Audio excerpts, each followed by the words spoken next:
Oui, bonjour Julia. C'est en effet le surnom que lui ont donné les Indiens parce que sa voix pouvait rouler sur 4 octaves. Je suis sûre que ça parlera aux musiciens. Lata Mangeshkar était ici une superstar, une icône de la chanson et du cinéma.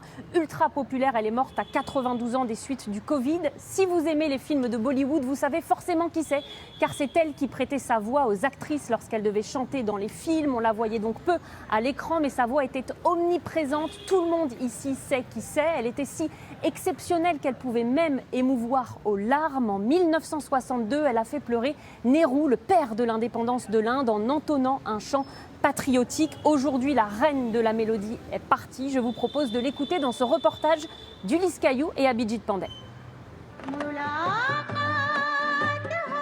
Sa voix a touché l'âme de plus d'1 milliard d'Indiens.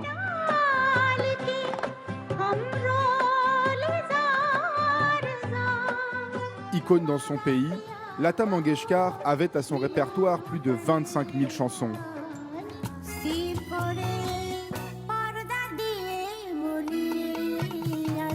Surnommée le rossignol de l'Inde, c'est elle qui doublait les actrices dans les films de Bollywood.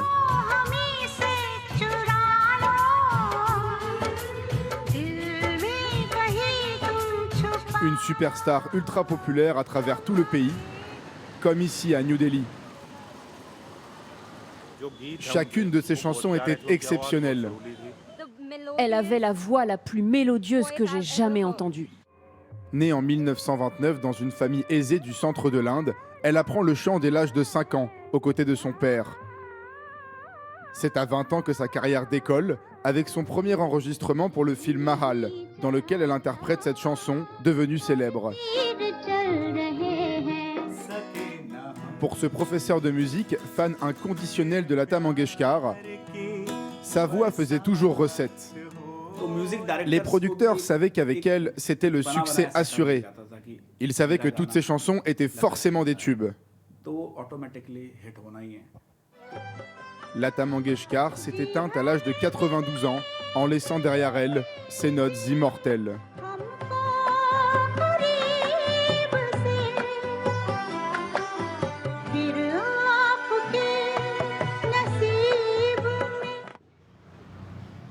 Alors, Lata Mangeshkar était incinérée dimanche dans le respect des rites funéraires hindous, et c'est vraiment tout le pays qui la pleure. C'est bien ça, Angélique ?